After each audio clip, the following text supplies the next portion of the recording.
Hi, ನಾನು Sandeep from tech in Kannada. ಇವತ್ತು ನನ್ನ ಮುಂದೆ ರಿಯಲ್ಮಿನವರು ಹೊಸದಾಗಿ ಲಾಂಚ್ ಮಾಡಿದಂಥ Realme P4 Pro 5G smartphone ಇದೆ. ಈ ಸ್ಮಾರ್ಟ್ಫೋನ್ನ ರಿಯಲ್ಮಿನವರು 25,000 ರೂಪಾಯಿಗೆ ಲಾಂಚ್ ಮಾಡಿದ್ದಾರೆ. ಈ ಪ್ರೈಸ್ ರೇಂಜಿಗೆ ಈ ಸ್ಮಾರ್ಟ್ಫೋನ್ನ ಪರ್ಚೇಸ್ ಮಾಡ್ಬೋದಾ, ಏನು ಚೆನ್ನಾಗಿದೆ, ಏನು ಚೆನ್ನಾಗಿಲ್ಲ, ಅನ್ಬಾಕ್ಸ್ ಮಾಡ್ತೀನಿ, ಯೂಸ್ ಮಾಡಿ ನನ್ನ ಎಕ್ಸ್ಪೀರಿಯನ್ಸ್ ನಿಮ್ಮ ಹತ್ರ ಶೇರ್ ಮಾಡ್ತೀನಿ. ಅದಕ್ಕಿಂತ ಮುಂಚೆ ನೀವೇನು ನಮ್ಮ tech in Kannada YouTube channel subscribe ಮಾಡ್ಕೊಂಡಿಲ್ಲ ಅಂದರೆ ಈಗಲೇ ಸಬ್ಸ್ಕ್ರೈಬ್ ಮಾಡ್ಕೊಳ್ಳಿ ಮತ್ತು ಬೆಲ್ ಐಕಾನ್ ಕೂಡ ಕ್ಲಿಕ್ ಮಾಡ್ಬೋದು. ಓಕೆ, ಫಸ್ಟ್ ಈ ಸ್ಮಾರ್ಟ್ಫೋನ್ನ ಅನ್ಬಾಕ್ಸ್ ಮಾಡೋಣ. ಗಮನಿಸ್ತಾ ಇದ್ದೀರಾ, ಈ ಫೋನ್ನ ಬಾಕ್ಸ್ ನಮ್ಗೆ ಈ ರೀತಿ ನೋಡಕ್ಕೆ ಸಿಗುತ್ತೆ. ಈ ಬಾಕ್ಸನ್ನು ಓಪನ್ ಮಾಡಿದ ತಕ್ಷಣ ನಮಗೆ ಇನ್ನೊಂದು ಸಣ್ಣ ಬಾಕ್ಸ್ ಸಿಗುತ್ತೆ. ಇದರಲ್ಲಿ ಒಂದು ಯೂಸರ್ ಮ್ಯಾನ್ಯುಯಲ್ಲು, ಕ್ವಿಕ್ ಸ್ಟಾರ್ಟ್ ಗೈಡ್ ಮತ್ತು warranty card, sim ejection pin ಮತ್ತು ಟ್ರಾನ್ಸ್ಪರೆಂಟ್ ಬ್ಯಾಕ್ ಕವರ್ ಕೊಟ್ಟಿದ್ದಾರೆ. ಇದ್ರ ಕೆಳಗಡೆ ನಮಗೆ ಡೈರೆಕ್ಟಾಗಿ ಈ ಒಂದು ಸ್ಮಾರ್ಟ್ಫೋನ್ ನೋಡಕ್ಕೆ ಸಿಗ್ತಾ ಇದೆ. ಹೆವಿ ಪ್ರೀಮಿಯಂ ಅಂತ ಅನ್ನಿಸ್ತಾ ಇದೆ. ಇದ್ರ ಬಗ್ಗೆ ಆಮೇಲೆ ಮಾತಾಡ್ತೀನಿ. ಇದ್ರ ಕೆಳಗಡೆ 80 ವ್ಯಾಟ್ನ fast charging adapter, super ಊಕ್ charger, ನಂತರ USB Type C charging cable, Type A ಇಂದ Type C. ಇದನ್ನು ಬಿಟ್ಟರೆ ಬೇರೇನು ಸಹ ನಮಗೆ ಒಂದು ಬಾಕ್ಸ್ ಒಳಗೆ ಸಿಗ್ತಾ ಇಲ್ಲ. ಇನ್ನು ಡೈರೆಕ್ಟ್ ಆಗಿ ಸ್ಮಾರ್ಟ್ ಫೋನಿಗೆ ಬಂತು ಅಂದ್ರೆ ಈ ಒಂದು ಪರ್ಟಿಕ್ಯುಲರ್ ಕಲರ್, ಇದಕ್ಕೆ ಡಾರ್ಕ್ ಓಕ್ ವುಡ್ ಅಂತ ಕರೀತಾರೆ. ವುಡ್ ಫಿನಿಶ್ ಅನ್ನು ಹೊಂದಿರುವಂತಹ ಬ್ಯಾಕ್, ಪ್ಲಾಸ್ಟಿಕ್ ಬ್ಯಾಕ್ ಏನೇ, ಬಟ್ ಸ್ಟಿಲ್ ವುಡ್ ರೀತಿ ಅನ್ಸುತ್ತೆ. ಇನ್ನೊಂದಿದೆ wood colour. Total 3 different colour variant ಇದು ಲಾಂಚ್ ಆಗ್ತಾ ಇದೆ. ಈ ಫೋನ್ ಒಂದು ಲೆವೆಲ್ಗೆ ಲೈಟ್ ವೇಟ್ ಇದೆ. ಕೇವಲ 189 ಗ್ರಾಮ್ ವೇಟ್ ಮತ್ತು 7.68 mm ನ ಥಿಕ್ನೆಸ್ ಅನ್ನು ಹೊಂದಿರುವಂತಹ ಸ್ಮಾರ್ಟ್ ಫೋನು. ಈ ಫೋನ್ನ ಫ್ರಂಟ್ ಅಲ್ಲಿ ನಮಗೆ ಗೊರಿಲ್ಲಾ ಗ್ಲಾಸ್ 7i ಪ್ರೊಡಕ್ಷನ್ ಸಿಗ್ತಾ ಇದೆ. ಆಲ್ರೆಡಿ ಅವರೇ ಸ್ಕ್ರೀನ್ ಗಾರ್ಡ್ ಹಾಕಿದ್ದಾರೆ. ಒಂದು ಸಣ್ಣ ಪಂಚೋಲ್ ಕ್ಯಾಮ್ರಾ, ಒಂದು ಲೆವೆಲ್ಗೆ ಕರ್ವ್ ಡಿಸ್ಪ್ಲೇ ನಮಗೆ ಸಿಗ್ತಾ ಇದೆ. ಫುಲ್ಲಿ ಕರ್ವ್ ಅಲ್ಲ, ಲೈಟಾಗಿ ಕರ್ವ್ ಇದೆ. ಆಯ್ತಾ, ಸಖತ್ತಾಗಿ ಪ್ರೀಮಿಯಮ್ ಆಗಿ ಕಾಣುತ್ತೆ ಫ್ರಂಟಿಂದ. ಇನ್ನು ಈ ಫೋನ್ನ ಹಿಂದಕ್ಕೆ ಬಂತು ಅಂದರೆ ಆಗ್ಲೇ ಹೇಳ್ದಂಗೆ ಪ್ಲಾಸ್ಟಿಕ್ ಬ್ಯಾಕು, ಒಂಥರ ಮ್ಯಾಟ್ ಫಿನಿಶ್ ಇದೆ. ಆಯ್ತಾ, ಕ್ಯಾಮ್ರಾ ಹತ್ರ ಇರುವಂಥ ಈ ಬಂಪು ಒಂಥರ ಗ್ಲಾಸಿ, ಅಲ್ಲಿ ಸ್ಮಡ್ಜಸ್ ಆಗುತ್ತೆ. ಬಟ್ ಈ ವುಡ್ ಇದೆ ಅಲ್ವಾ, ಈ ಜಾಗದಲ್ಲಿ ಯಾವುದೇ ಸ್ಮಡ್ಜಸ್ ಆಗಲ್ಲ. ಸಖತ್ ಪ್ರೀಮಿಯಮ್ ಆಗಿ ಕಾಣುತ್ತೆ. ಆಯ್ತಾ, ಯುನೀಕ್ ಟೆಕ್ಸ್ಚರ್ ಡಿಸೈನ್ ನಮಗೆ ಸಿಗ್ತಾ ಇದೆ. ಹಿಂದ್ಗಡೆ ನೋಡೋದಕ್ಕೆ ಟ್ರಿಪಲ್ ಕ್ಯಾಮ್ರಾ ರೀತಿ ಕಂಡ್ರೂ ಸಹ ಇದು ಡ್ಯುಯಲ್ ಕ್ಯಾಮ್ರಾ ಪ್ಲಸ್ ಒಂದು IR ಬ್ಲಾಸ್ಟರ್ ಕೊಟ್ಟಿದ್ದಾರೆ, ಸೂಪರ್ ವಿಷಯ. ಮತ್ತು ಸಿಂಗಲ್ LED ಫ್ಲಾಶ್ ನಮಗೆ ಸಿಗ್ತಾ ಇದೆ. ಈ ಫೋನಲ್ಲಿ ಪ್ಲಾಸ್ಟಿಕ್ ಫ್ರೇಮ್ ಇದೆ. USB Type C ಪೋರ್ಟ್ ಕೊಟ್ಟಿದ್ದಾರೆ. ಯಾವುದೇ ಹೆಡ್ಫೋನ್ ಜಾಕ್ ಇಲ್ಲ ಮತ್ತು ಡೆಡಿಕೇಟೆಡ್ SD ಕಾರ್ಡ್ ಸ್ಲಾಟ್ ಕೂಡ ಇಲ್ಲ. 2 ಸಿಮ್ ಅನ್ನು ಹಾಕೊಬಹುದು. ಮತ್ತು ಈ ಫೋನಲ್ಲಿ IP65 ಮತ್ತು IP66 ಡಸ್ಟ್ ಮತ್ತು ವಾಟರ್ ರೆಸಿಸ್ಟೆಂಟ್ ರೇಟಿಂಗ್ ಸಿಗ್ತಾ ಇದೆ. ವಾಟರ್ ಅಂದರೆ ಒಂದು ರೀತಿ ಸ್ಪ್ಲಾಶ್ ರೆಸಿಸ್ಟೆಂಟ್ ಅಂತ ಅನ್ಬೋದು. ಆಯ್ತಾ, 360 degree splash resistant. Over all design ಮತ್ತು ಬಿಲ್ಡ್ ಕ್ವಾಲಿಟಿ ಈ ಪ್ರೈಸ್ ರೇಂಜಿಗೆ ಓಕೆ ಅಂತೀನಿ. ಗ್ಲಾಸ್ ಪ್ಯಾಕ್ ಕೊಟ್ಟಿದ್ರೆ ಚೆನ್ನಾಗಿರ್ತಿತ್ತು, ಬಟ್ ಸ್ಟಿಲ್ ಈ ವುಡ್ ಫಿನಿಶ್ ಅನ್ನು ಕೊಟ್ಟಿರೋದ್ರಿಂದ ಓಕೆ ಅಂತೀನಿ. ಈ ಬೆಲೆಗೆ ಮೆಟಾಲಿಕ್ ಫ್ರೇಮನ್ನು ನಾವು ಎಕ್ಸ್ಪೆಕ್ಟ್ ಮಾಡೋದಕ್ಕಾಗಲ್ಲ. ಓವರ್ ಆಲ್ ಇಂಪ್ರೆಸ್ ಮಾಡ್ತು ಲುಕ್. ಇನ್ನು ಡಿಸ್ಪ್ಲೇಗೆ ಬಂತು ಅಂದರೆ 6.7 ಇಂಚಿಂದು 1.5K ಅಂದರೆ ಫುಲ್ HD ಪ್ಲಸ್ ರೆಸಲ್ಯೂಷನ್ ಹೊಂದಿರುವಂಥ ಅಮೋಲೆಡ್ ಡಿಸ್ಪ್ಲೇ ಇದೆ.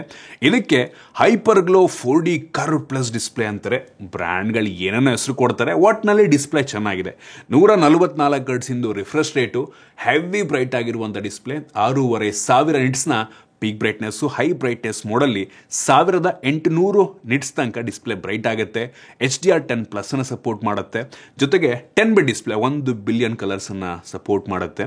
ಮತ್ತು ನಿಮಗೆ ಪ್ರೈಮು, ಡಿಸ್ನಿ ಹಾಟ್ಸ್ಟಾರ್, ಯೂಟ್ಯೂಬ್ಲೆಲ್ಲ ಹೈಯರ್ ರಿಫ್ರೆಶ್ ರೇಟನ್ನು ಇದು support ಮಾಡುತ್ತಂತೆ.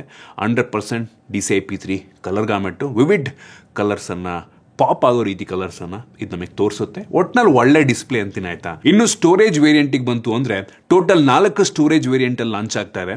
8GB 128GB, 8GB 256GB, 12GB 256GB ಮತ್ತು 12GB 512GB. ಇದರಲ್ಲಿ ಎಕ್ಸ್ಟೆಂಡೆಡ್ ರ್ಯಾಮ್ ಆಪ್ಷನ್ ಸಹ ಇದೆ. LPDDR4X ರ್ಯಾಮ್, ಓಕೆ 5X ಕೊಡಬೇಕಾಗಿತ್ತು. UFS 3.1 ಸ್ಟೋರೇಜನ್ನು ಕೊಟ್ಟಿದ್ದಾರೆ. ಇದು ಪರವಾಗಿಲ್ಲ. ಆಯಿತಾ, 5X ಅನ್ನು ಕೊಟ್ಟಿದ್ರೆ ಇನ್ನೂ ಖುಷಿ ಆಗ್ತಾ ಇತ್ತು. ಇನ್ನು ಪರ್ಫಾರ್ಮೆನ್ಸಿಗೆ ಬಂತು ಅಂದರೆ ಈ ಫೋನಲ್ಲಿ ಸ್ನ್ಯಾಪ್ಡ್ರ್ಯಾಗನ್ 7 Gen 4 ಪ್ರೊಸೆಸರ್ ಇದೆ. ಹೆವಿ ಪವರ್ಫುಲ್ ಆಗಿರುವಂಥ ಪ್ರೊಸೆಸರೇ ಈ ಪ್ರೈಸ್ ರೇಂಜಿಗೆ. 8 ಕೋರನ್ನು ಹೊಂದಿರುವಂಥ ಪ್ರೊಸೆಸರು. ನಾವು ಒಂಥದ್ದು ಬೆಂಚ್ ಮಾರ್ಕನ್ನು ಚೆಕ್ ಮಾಡಿದಂಗೆ ಸುಮಾರು 11 ಲಕ್ಷದ ತನಕ, 10,83,000 ಕ್ಲೋಸ್ ಟು 11 ಲಕ್ಷದ ತನಕ ಬೆಂಚ್ ಮಾರ್ಕನ್ನು ಕೊಡಬಲ್ಲಂಥ ರೇಟಿಂಗ್ ಇದೆ. ಸೂಪರ್ ವಿಷಯ. ಇದರ ಜೊತೆಗೆ ಒಂದು ಡೆಡಿಕೇಟೆಡ್ ಗ್ರಾಫಿಕ್ ಪ್ರೊಸೆಸರ್ ಇದೆ ಅಂತ ಅನ್ಬೋದಾಯ್ತಾ. ಹೈಪರ್ ವಿಷನ್ AI ಚಿಪ್ ಅಂತ ಕರೀತಾರೆ. ಸೊ ಇದು ನಿಮ್ಮ ಗೇಮನ್ನು ಒಂದು ರೀತಿ ಇಂಪ್ರೂವ್ ಮಾಡುತ್ತೆ, ರಿಫ್ರೆಶ್ ರೇಟನ್ನು ನಿಮಗೆ ಬೆಟರ್ ಮಾಡುತ್ತೆ, ರೆಸಲ್ಯೂಷನ್ನ ಇಂಪ್ರೂವ್ ಮಾಡುತ್ತೆ. ಸೊ ಅಪ್ಸ್ಕೇಲ್ ಮಾಡೋ ರೀತಿ. ಆಯಿತಾ, ಸೊ ಈ ರೀತಿ ಕೆಲವೊಂದು ಗ್ರಾಫಿಕ್ ಓರಿಯೆಂಟೆಡ್ ಕೆಲಸಕ್ಕೆ ಈ ಒಂದು ಡೆಡಿಕೇಟೆಡ್ ಚಿಪ್ಪು ವರ್ಕ್ ಆಗುತ್ತೆ. ಸೊ ಅವ್ರು ಹೇಳೋ ಪ್ರಕಾರ, ರಿಯಲ್ಮಿನವ್ರು ಹೇಳೋ ಪ್ರಕಾರ ಅಂಡರ್ 30Kಗೆ ಫಸ್ಟ್ ಟೈಮ್ ಒಂದು ಡೆಡಿಕೇಟೆಡ್ ಚಿಪ್ಪನ್ನು ಈ ಫೋನಲ್ಲಿ ನೀಡಿದಾರಂತೆ, ಬೇರೆ ಯಾವ ಬ್ರ್ಯಾಂಡು ಕೂಡ ಕೊಟ್ಟಿಲ್ಲ ಅಂತ ಅವ್ರು ಅಂತಾರಪ್ಪ. ಎಷ್ಟು ನಿಜ ಅಂತ ಗೊತ್ತಿಲ್ಲ. ಇನ್ನು ನಾವು ಈ ಬೆಂಚ್ ಮಾರ್ಕ್ ಮಾಡೋ ಟೈಮಲ್ಲಿ ಬ್ಯಾಟ್ರಿ ಡ್ರೈನ್ ಮತ್ತು ಟೆಂಪ್ರೇಚರ್ ವೇರಿಯೇಷನ್ ಎರಡನ್ನೂ ಕೂಡ ಚೆಕ್ ಮಾಡೋದು. ಎರಡೂ ಕೂಡ ತುಂಬ ನಾರ್ಮಲ್ ಅನ್ನಿಸ್ತು. ಎಲ್ಲೂ ಕೂಡ ಜಾಸ್ತಿ ಬ್ಯಾಟ್ರಿ ಡ್ರೈನ್ ಆಗ್ತಾ ಇದೆ ಮತ್ತು ಎಲ್ಲೂ ಬಿಸಿ ಆಗ್ತಾ ಇದೆ, ಹೀಟ್ ಆಗ್ತಾ ಇದೆ ಅಂತೆಲ್ಲೂ ಕೂಡ ಅನ್ನಿಸ್ಲಿಲ್ಲ. ಜೊತೆಗೆ ನಮ್ಗೆ ಇದರಲ್ಲಿ ಈ ಡೆಸಿಪೇಷನ್ ಕೂಡ ಚೆನ್ನಾಗಿದೆ. ಸುಮಾರು 7000 mm² ಎಂದು ವೇಪರ್ ಚೇಂಬರ್ನ ಕೊಟ್ಟಿದ್ದಾರೆ. ಸೂಪರ್ ವಿಷಯ. ನಾವಿದರಲ್ಲಿ ಗೇಮಿಂಗ್ ಟೆಸ್ಟನ್ನು ಸಹ ಮಾಡಿದ್ವು ಆಯಿತಾ. ಸೊ BGMIನಲ್ಲಿ ನೀವು ಸ್ಮೂತಲ್ಲಿ ಅಪ್ ಟು ಎಕ್ಸ್ಟ್ರೀಮ್ ಪ್ಲಸ್ ತನಕ ಹೋಗುತ್ತೆ. ಅಂದರೆ ಬೈ ಡಿಫಾಲ್ಟ್ 90 FPS ಸಪೋರ್ಟ್ ಮಾಡುತ್ತೆ. ಬಟ್ ಅವ್ರು ಹೇಳೋ ಪ್ರಕಾರ ಅವ್ರದ್ದು ಏನು ಗೇಮ್ ಮೋಡ್ ಆಪ್ಷನ್ ಇದೆ ಅಲ್ವಾ, ಸೊ ಅದು ಮತ್ತು ಕೆಲವೊಂದು ಆಪ್ಟಿಮೈಸೇಷನ್ ಎಲ್ಲ ಮಾಡಿ ನಮಗೆ 144 FPS ಗೇಮ್ ಪ್ಲೇ ನಮಗೆ ಸಿಗುತ್ತೆ ಅಂತ ಅವ್ರು ಅಂತಾರೆ ಆಯಿತಾ. ಸೊ 144 FPS ಅಂದರೆ ಸುಲಭದ ಮಾತಲ್ಲ. ಬೈ ಡಿಫಾಲ್ಟ್ 90 FPS ಇದೆ, ಬಟ್ ಅವ್ರು ಮೋಸ್ಟ್ಲಿ ಇದನ್ನು ಬೂಸ್ಟ್ ಮಾಡ್ತಾರೆ ನಂಗೆ ಅನ್ನಿಸ್ತಂಗೆ 144 FPS ತನಕ. ಸೊ ಅದನ್ನು ಆಡಿಕೊಂಡು 7 ಗಂಟೆ ನೀವು ಈ ಗೇಮನ್ನು ಆಡ್ಬೋದಂತೆ. ಬ್ಯಾಟ್ರಿ ಬ್ಯಾಕಪ್ ಕೂಡ ಚೆನ್ನಾಗಿದೆ ಅಂತ ಅವ್ರು ಅಂತಾರೆ ಆಯಿತಾ. ಇದರಲ್ಲಿ ನಮಗೆ ಈ ಗೇಮ್ ಮೋಡ್ಗೆ ಹೋದರೆ ಬೇಜಾನ್ ಫೀಚರ್ಗಳಿದೆ ಆಯಿತಾ. ಸೊ ನೀವು ಅದರಲ್ಲಿ ಕಾಲ್ ಬರ್ದಂಗೂ ಕೂಡ ಮಾಡ್ಕೊಬೋದು. ನೀವು ಗೇಮ್ ಆಡ್ಬೇಕಾದ್ರೆ ಲೆಫ್ಟಿಗೆ ಸ್ವೈಪ್ ಮಾಡಿದ್ರೆ ಇಲ್ಲಿ ನಮಗೆ ಬ್ಯಾಲೆನ್ಸ್ ಮೋಡು, GT ಮೋಡು ಮತ್ತು ಲೋ ಪವರ್ ಮೋಡು ಮತ್ತು ಗೇಮ್ ಫೋಕಸ್ ಮೋಡ್ ಅಂತೆ, ಬೈಪಾಸ್ ಚಾರ್ಜಿಂಗು, ಟಾಪಪ್ ಡಿಸ್ಕೌಂಟ್ ಅಂತ ಏನೇನೋ ಡಿಫ್ರೆಂಟ್ ಫೀಚರ್ಗಳೆಲ್ಲ ಇದ್ದಾವೆ. AI ಗೇಮಿಂಗ್ ಕೋಚ್ ಆಪ್ಷನ್ ಸಹ ಇದೆ. ಅಂದರೆ AI ಮುಖಾಂತರ ನೀವು ಯಾವ ರೀತಿ ಗೇಮನ್ನು ಬೆಟರ್ ಮಾಡ್ಕೊಬೋದು ಅಂತ ನಿಮ್ಗೆ ಅಸಿಸ್ಟ್ ಮಾಡುತ್ತೆ ಆಯಿತಾ. ಕಾಲ್ ಲಾಕರು, ಬೇಜಾನ್ ಫೀಚರ್ಗಳಿದೆ. ಸ್ಕ್ರೀನ್ ರೆಕಾರ್ಡಿಂಗ್ ಆಪ್ಷನ್ ಇಲ್ಲೇ ಇದೆ. ಸ್ಕ್ರೀನ್ ಶಾಟನ್ನು ತಗೊಬೋದು. ಕ್ರೇಜಿ ಬೇಜಾನ್ ಫೀಚರ್ಗಳಿದೆ. ನಾವು ಗೇಮ್ ಆಡ್ಬೇಕಾದ್ರೆ ಲೆಫ್ಟಿಗೆ ಸ್ವೈಪ್ ಮಾಡಿದ್ರೆ ಇಲ್ಲಿ ಬರುತ್ತೆ ಒಂದು ಟ್ಯಾಬು ಆಯಿತಾ. ಇಂಟ್ರೆಸ್ಟಿಂಗ್. ಟೆಂಪ್ರೇಚರ್ ಕೂಡ ತೋರಿಸ್ತಾ ಇದೆ ಇದರಲ್ಲಿ. ಸಖತ್ತಾಗಿದೆ. ಸೊ ಇದನ್ನು ನೀವ್ಯಾರು ಗೇಮರ್ಸ್ ಆಗಿದ್ದೀರಾ ಅಂದರೆ ಯೂಸ್ ಮಾಡ್ಕೊಬೋದು. ಒಟ್ಟಿನಲ್ಲಿ ಪರ್ಫಾರ್ಮೆನ್ಸ್ ಚೆನ್ನಾಗಿದೆ ಆಯಿತಾ. ಹಂಗಂತ ಈ ಬೆಲೆಗೆ ಇದಕ್ಕಿಂತ ಪವರ್ಫುಲ್ ಆಗಿರುವಂಥ ಪ್ರೊಸೆಸರ್ ಸಿಗಲ್ಲ ಅಂತ ಅನ್ನಲ್ಲ. ಇದಕ್ಕಿಂತ ಪವರ್ಫುಲ್ ಆಗಿರುವಂಥದ್ದು ಕೂಡ ಈ ಬೆಲೆಗೆ ಸಿಗುತ್ತೆ ಕೆಲವೊಂದು ಬೇರೆ ಬ್ರ್ಯಾಂಡ್ಗಳಲ್ಲಿ. ರಿಯಲ್ಮಿನಲ್ಲೇ ಸಿಗುತ್ತೆ ನಂಗೆ ಅನ್ನಿಸ್ತಂಗೆ ಆಯಿತಾ. ಬಟ್ ಸ್ಟಿಲ್ ಈ ಪ್ರೈಸ್ ರೇಂಜ್ಗೆ ಸೂಪರ್ ಪ್ರೊಸೆಸರ್, ಹೊಸ ಪ್ರೊಸೆಸರ್, ತಲೆ ಕೆಡ್ಸ್ಕೊಂಬೇಡಿ. ಇನ್ನು ಕ್ಯಾಮ್ರಾಗೆ ಬಂತು ಅಂದರೆ ಈ ಫೋನ್ನ ರೇರಲ್ಲಿ 2 ಕ್ಯಾಮ್ರಾ ಇದೆ. 50 MP main sensor, f1.8 aperture. ಇದು ಸೋನಿ IMX896 ಸೆನ್ಸಾರ್ ಆಯಿತಾ. ಇದರಲ್ಲಿ ಆಪ್ಟಿಕಲ್ ಇಮೇಜ್ ಸ್ಟೆಬಿಲೈಸೇಷನ್ ಕೂಡ ಸಿಗ್ತಾ ಇದೆ. ಇದು ತೆಗೆಯುವಂಥ ಫೋಟೋ ನನಗೆ ಇಂಪ್ರೆಸಿವ್ ಅನ್ನಿಸ್ತು ಆಯಿತಾ. ಚೆನ್ನಾಗಿದೆ. ಈ ಬೆಲೆಗೆ ಒಂದು ಒಳ್ಳೆಯ ಕ್ಯಾಮ್ರಾ ಫೋನ್ ಆಗ್ಬೋದು. ನಾನು ನಿಮಗೆ ಕೆಲವೊಂದು ಇಂಡೋರ್ ಶಾರ್ಟ್ಸು, ಕೆಲವೊಂದು ಲೋ ಲೈಟ್ ಶಾರ್ಟ್ಸನ್ನು ಕೂಡ ತೋರಿಸ್ತಾ ಇದ್ದೀನಿ. ನನಗೆ ಕಲರ್ಸ್ ಎಲ್ಲ ಒಂದು ಲೆವೆಲ್ಲಿಗೆ ಕೆಲವೊಂದು ಶಾರ್ಟ್ಸ್ಗಳು ಆ್ಯಕ್ಯುರೇಟ್ ಅನ್ನಿಸ್ತು, ಕೆಲವೊಂದು ಪಾಪ್ ಮಾಡಿ ಚೆನ್ನಾಗಿ ಕಾಣೋ ರೀತಿಯಂತೂ ಔಟ್ಪುಟ್ ಕೊಡ್ತದೆ. ಡೀಟೇಲ್ಸ್ ಕೂಡ ತುಂಬ ಚೆನ್ನಾಗಿದೆ ಅಂತ ಅನ್ನಿಸ್ತು. ಮೊನ್ನೆ 15T ನಾನು ಅನ್ಬಾಕ್ಸ್ ಮಾಡಿದ್ದೆ, ಅದೇನಂತ ಇಂಪ್ರೆಸಿವ್ ಅನ್ನಲ್ಲ. ಇದು ಅದಕ್ಕಿಂತ ಮಚ್ ಬೆಟರ್ ಇದೆ ಆಯಿತಾ. ಇಂಪ್ರೆಸ್ ಮಾಡ್ತು. ಇನ್ನೊಂದು 8 MP ultra wide angle sensor ಕೊಟ್ಟಿದ್ದಾರೆ. ಸೊ ಇದು ಒಂದು ಲೆವೆಲಿಗೆ ವೈಡ್ ಆಗಿದೆ. ಕ್ಲಾರಿಟಿ ಕೂಡ ಪರವಾಗಿಲ್ಲ ಅಂತ ಅನ್ನಿಸ್ತು.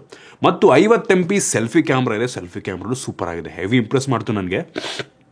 ವೈಡ್ ಆಗಿದೆ, ಕ್ಲಾರಿಟಿ ಕೂಡ ಚೆನ್ನಾಗಿದೆ ಆಯಿತಾ. ನೀವೇನಾದ್ರು ವ್ಲಾಗರ್ ಆಗಿದ್ದೀರಾ ಅಂತ ಅಂದರೆ ಈವನ್ ನೀವು 4K 60 FPS ಆಪ್ಷನ್ ಇದೆ ಆಯಿತಾ. ಅದನ್ನ ಇಟ್ಕೊಂಡು ನೀವು ಶೂಟ್ ಮಾಡ್ತಿರ್ಬೇಕಾದ್ರೂ ಕೂಡ ನಿಮಗೆ ಸ್ಟೇಬಲ್ ಆಗಿ ತುಂಬ ವೈಡ್ ಆಗಿ ಔಟ್ಪುಟ್ ಸಿಗುತ್ತೆ.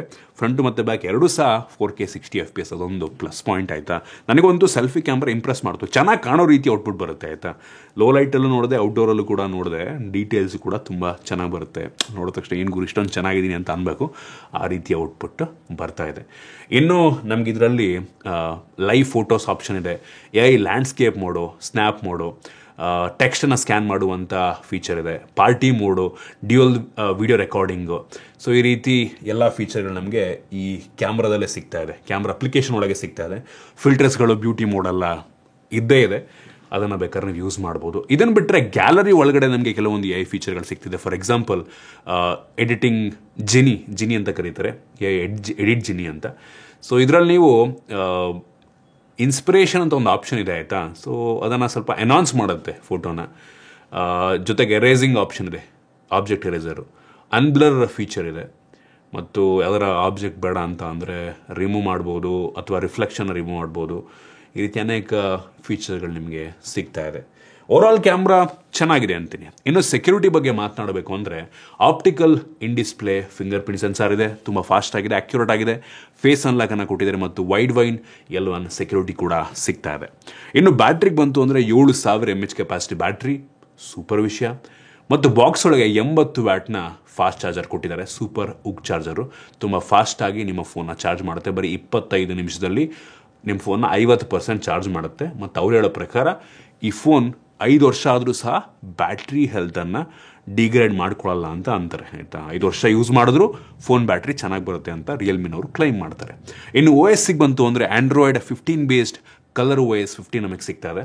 ಮತ್ತು ಅವ್ರು ಕನ್ಫರ್ಮ್ ಮಾಡಿರೋ ಪ್ರಕಾರ ಈ ಫೋನ್ಗೆ 3 ವರ್ಷಗಳ OS ಅಪ್ಡೇಟು, 4 ವರ್ಷಗಳ ಸೆಕ್ಯೂರಿಟಿ ಪ್ಯಾಚನ್ನು ಕೊಡ್ತಾರಂತೆ.